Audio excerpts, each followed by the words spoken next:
Ayo berbagi ilmu. Oke. Halo teman-teman, selamat sore semuanya. Perkenalkan, nama aku Stella Amora Prasetya. Aku Edvina Aura. Kami dari Universitas Padjadjaran Jatinangor.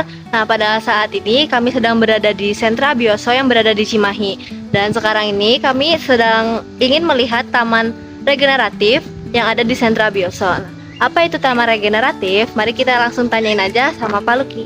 Yuk.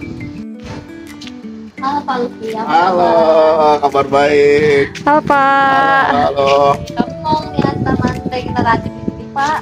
Mau Ayo, nanya juga sekalian. Ayo.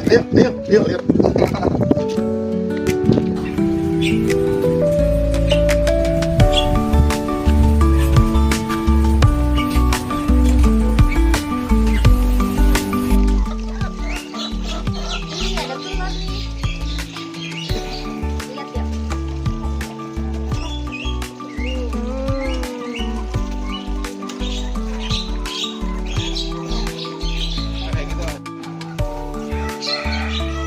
Iya, ada tomat juga nih, Er. Ih, banyak bunga juga, juga ada sayur. Wih, ada terong juga nih, Stel. Iya, sedikit-sedikit. Wow, iya. Nah, di sini juga ada buat pengairannya nih, guys. Jadi tinggal dibuka kerannya. Ya, ini nih ada bolong-bolongnya gitu, guys. Jadi nanti tinggal disiram itu ya, dibuka deh.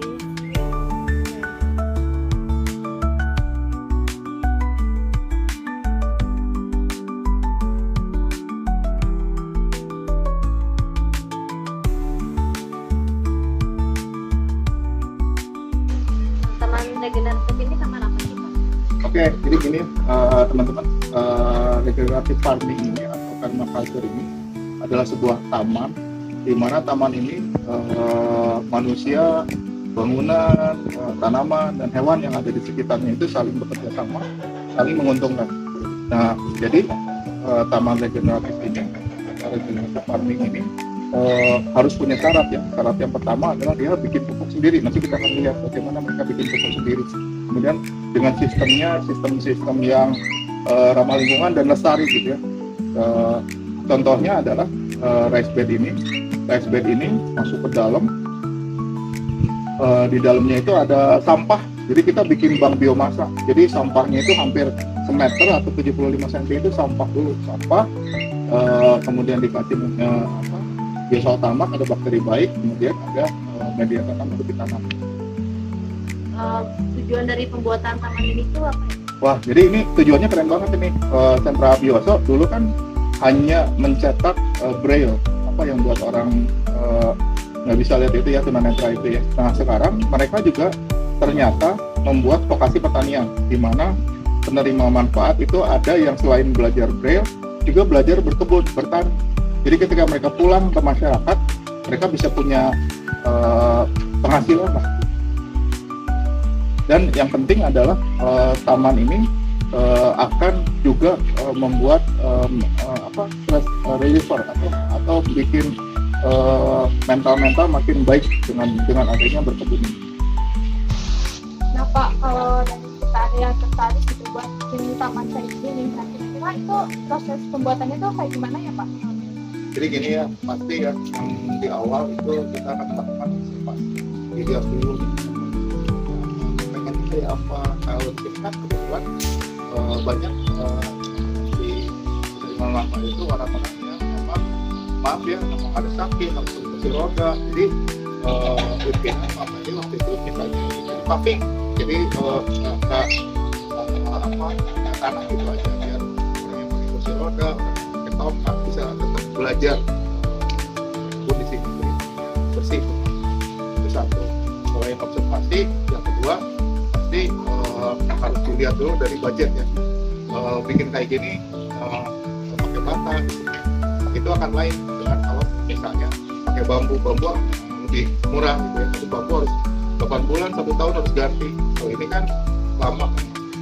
Nah, kemudian yang paling penting adalah pasti bertahap dilakukannya sedikit sampai seperti ini. Sebenarnya proyek Abioso yang 2024 ya. Jadi kita sekarang udah di 2025 dan mereka masih bagus tanamannya, berarti perawatan. Nah kemudian Pak, kalau buatan terutama dari dibuatnya taman itu apa sih Pak? Hasil panennya itu dihasil kemana? Oke, jadi keren banget. Buat apa ya taman ini dibuat untuk dia belajar informasi pertanian. Jadi teman-teman yang tertimpa musibah di mana bencana bisa belajar bagaimana regeneratif farming itu di sini atau permakultur itu bisa belajar di sini. Nah, kemudian yang target yang kedua tentu saja hasilnya sayurnya dinikmatin sama teman-teman yang di sini. Dan yang ketiga seperti yang kemarin sudah dilakukan itu kita panen raya untuk dijual. Jadi sebagian dimakan, sebagian lebihnya ketika masih ada lebih itu dijual. Ya, uangnya untuk uang kasnya. Nah Pak, untuk jenis tanaman yang kira-kira dilakukan konvensional untuk membuat tanaman pangan itu apa aja sih dan bagaimana sih Pak untuk memilih tanaman tersebut? Wah, ini pertanyaan bagus ya. Jadi gini, untuk membuat sebuah tanaman mendapatkan mutu yang terbaik itu ada segitiga mutu. Nah, segitiga mutu itu adalah bibitnya harus bibit yang terbaik. Bibitnya itu lokasi. Ketika di permukaan laut atau kita biasanya yang katakan tepat gitu. Jadi harus benar-benar dipilih tanaman-tanaman yang cocok sesuai pas. Yang ketiga perawatan. Nah, ini biasanya bagus di karena aja atau di daerah kita tuh punya 3 jenis tanaman dari lineal dan manual. Manual ini kayak selada, kayak pagoda gitu ya, yang 30 hari 45 hari kemarin. Ada yang lineal agak lama, kayak tomat, kayak terong, kayak jadi itu lama. Dan yang perennial itu yang gunting keluar lagi, gunting keluar lagi. Nah, kalau di sini saya mix. Di sini tempat segede gini aja hasilnya itu hanya kira-kira 9 meter kali 20 meter itu ada 350 sayur, ada 36 jenis yang semua kebagi. Jadi tidak langsung begitu panen raya langsung habis langsung tetap estetikanya seperti perhatian. Terutama tanaman-tanaman ini bahkan banyak yang multifungsi ya, untuk relaxing juga, untuk indahnya juga, untuk dipanen juga. Nah, terakhir untuk perawatan sebetulnya, perawatan itu kita pakai, kita tuh punya pupuk organik yang aktif. Jadi pupuk ini ketika masuk nggak cuma pupuk saja, tapi ada makhluk hidupnya, agen hayati ini yang bergerak mengurai tanaman, bikin hormon tanaman, kemudian nangkepin nitrogen dan juga menjadi koki, bikin MP3 pupuk, ada yang mengurangi pH, ada yang memakan bakteri patogen. Wah, pokoknya perawatannya begini super lah. Menurut Bapak bagaimana sih masa depan dari taman regeneratif ini atau regeneratif farming di Sentra Bioso?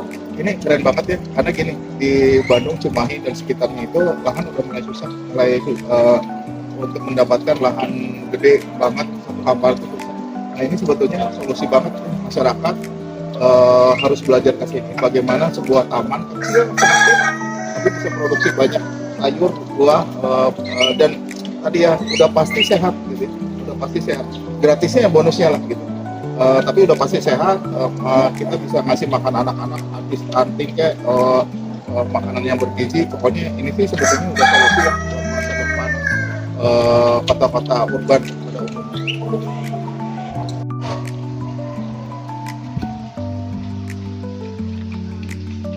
Lanjutnya Pak, saya mau nanya gimana sih cara Bapak menjaga tanah dan tanaman ini agar tanahnya tetap terjaga dan nutrisi dari tanaman ini tetap terjaga juga. Nah, yang pentingnya keren. Jadi yuk, lihat sini yuk. Ini rice bed ini ketinggiannya jadi di dalamnya itu masih ada lubang lagi waktu bikin. Kami itu waktu bikin kedalamannya 75 cm ke bawah. Dan setinggi ini itu dikasih sampah organik ya yang terpisah. Kemudian sampah organiknya kita dekomposisi pakai biosol tanah. Kemudian dikasih media tanam di sini. Nah, media tanamnya itu campuran antara kokopit, vermicompost sama biochar. Yang juga dispray lagi pakai biosol tamak.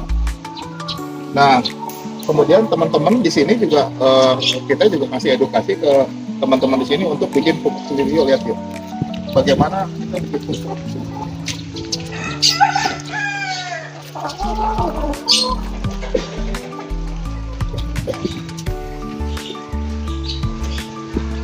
Jadi ini adalah sampah-sampah yang dibuat namanya biofertinet ya. Di sana udah ada yang udah jadi ya, yang udah jadi pupuk ya.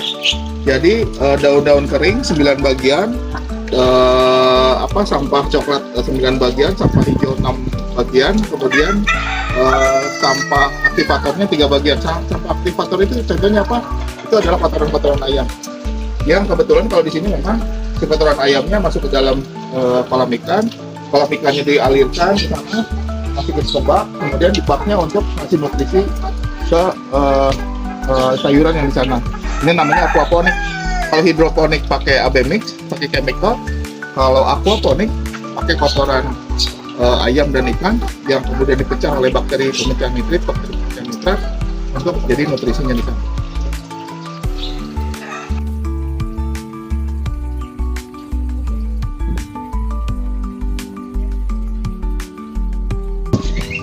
Nah, untuk selanjutnya nih Pak, gimana sih buat kayak sampah organik yang dapat kayak tulang atau nasi? Oke, jadi gini ya, kalau sampah-sampah organik dapur itu biasanya juga menarik untuk tikus, bahaya gitu. Jadi kayak tulang, kayak bekas daging, bekas nasi, itu tempat sampahnya khusus. Tuh, ini bekas nasi. Jadi cucian beras, cucian ikan, cucian daging itu juga masuknya ke sini. Biar tikus nggak masuk. Nah ini di sini ada pipa ke dalam, ada lubang-lubangnya di dalam. Nanti cacing itu akan habisin dia. Ini ada 10 rice bed, ada 10 pipa seperti ini. Ketika pipa yang di sana sudah 23 sampai ke 10, ketika 10 penuh, di nomor 1 akan kosong. Akan habis. Nah, makasih nih Pak, udah banyak ngobrol gitu ya. Nah, jangan lupa ya Pak buat nanti ngobrol lagi gitu untuk bikin konten edukasi. Oke, makasih ya. Semangat ya. Makasih Pak.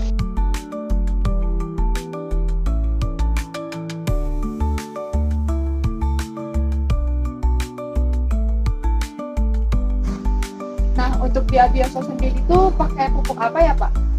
Sebetulnya selain media tanamnya yang udah bagus, kita juga pakai ini Biosoltama. Biosoltama ini pupuk super aktif.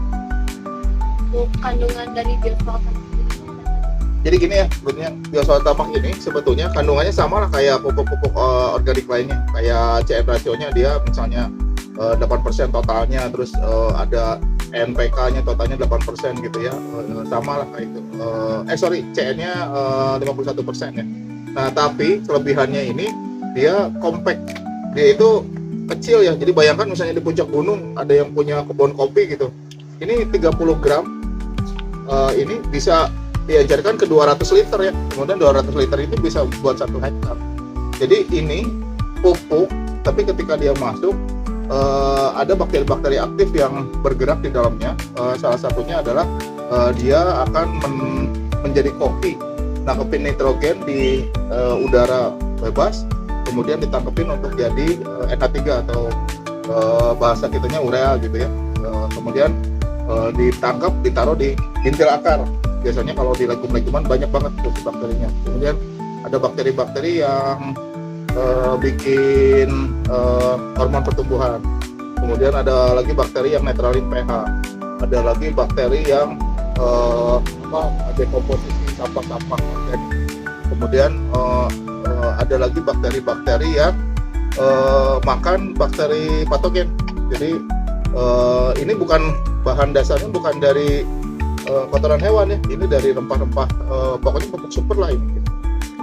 Nah, jadi segitu aja nih ngobrol-ngobrol sama Pak Luki di sore hari ini.